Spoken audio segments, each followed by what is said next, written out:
Shalom, giving all praise unto Yahbashima, Shabashima, Hakodash. Double honors unto the apostles of great millstone, and honor your brothers to be pushing this truth in sincerity throughout the four corners of the earth. And above everybody, coming out here to give you the truth through the grace and mercy of Yahbashima, Shabashima, Hakodash. And what I got here is an example of what I believe to be an Israelite foreigner. It happens to be a woman in this case.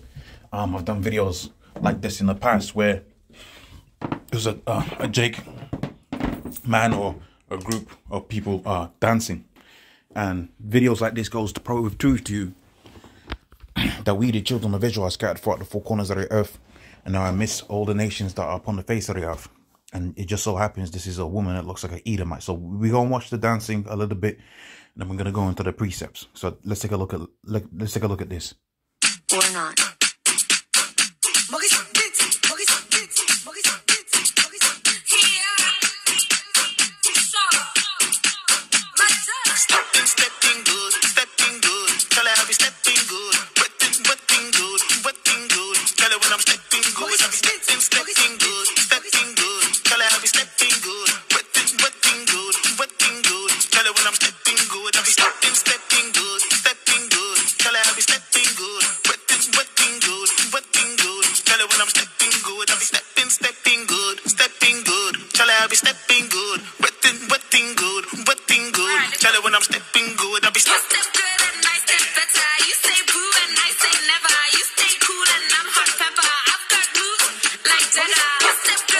There you go, man. So, in my humble opinion, I believe that to be a Israelite, scattered amongst the Edomite-looking people.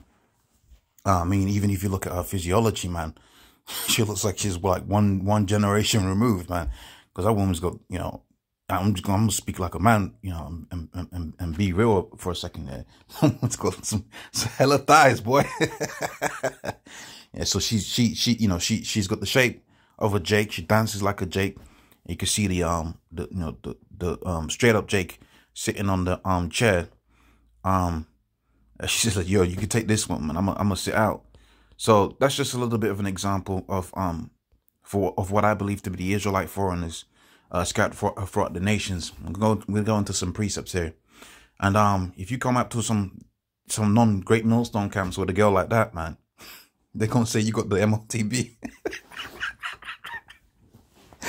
Some simple-minded Jakes out there are gonna say you got the mark of the you know what, if you came to the camp with a girl like that. So that's how simple that the Most High has got some of these people. But that's why we also have to be grateful, us the men at Great Millstone, for what we've been given, in that we've been given the truth.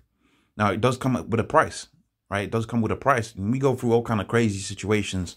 And you feel like you're going crazy, or you feel like things ain't working out, or they're working out, but the way it's working out and weighing on your brain is like, yo, is it even worth it?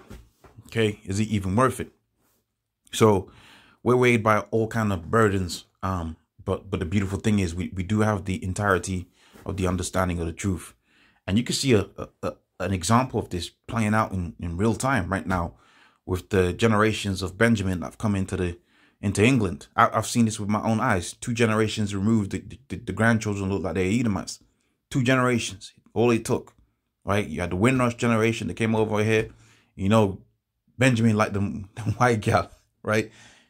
Got with the daughters of men, and now you got the so-called grandchildren of or maybe even the children. I would say the grandchildren more so, because they grew up here, right? So because the children grew up here. In the Windrush generation, that age is about 60, 70 right now, right? So their children are like 50, 60. I've seen this. My uncle was like that. He came over here. His son got down with a so-called Edomite woman, right? And then the children are mixed race, and then the mixed race children get with more Edomite looking people. Not every time you have a mixed race child are they gonna lay down with a so-called dark-skinned individual. So 2-3 generations removed, you got Edomite-looking people, but the scriptures talks about the pedigree of their fathers. Let's get that scripture. All right, the pedigree of their fathers.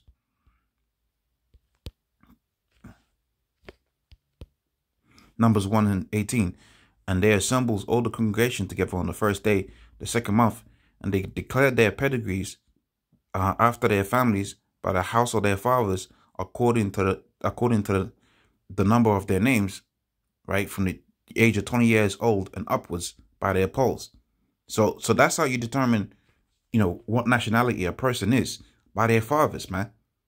By their fathers. So a person's father's father, if they go back to the man Israel, like we just seen there, and to my eye, if you was just to, and this is the craziest thing about it, if she was to have a tan and curly hair, Jakes would think she's mixed race or Latino or something like that.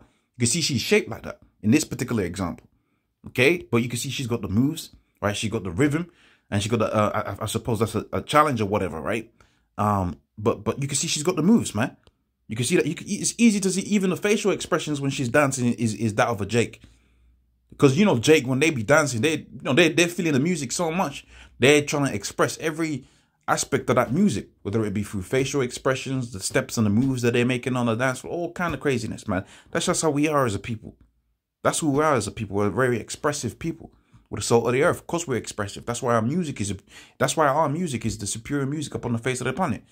When you go into harmonic understanding, I mean, now it's kind of bastardized, and we kind of went down, down a dark hill of music dissension, in my humble opinion. But you go back into what was known as jazz, and jazz was a derogatory term. That was a very harmonically complex music.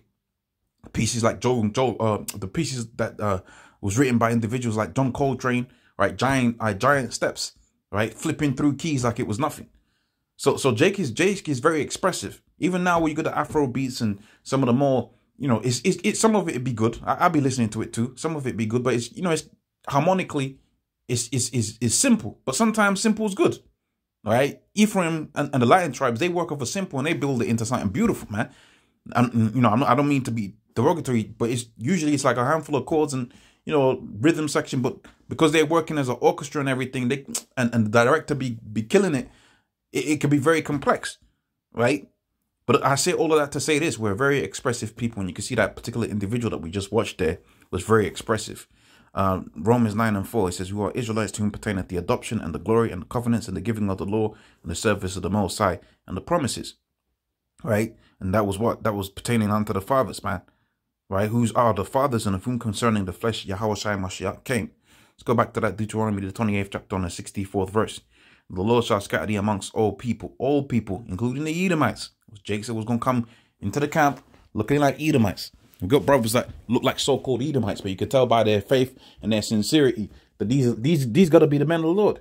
These have to be the men of the Lord. Okay? These got to be the men of the Lord.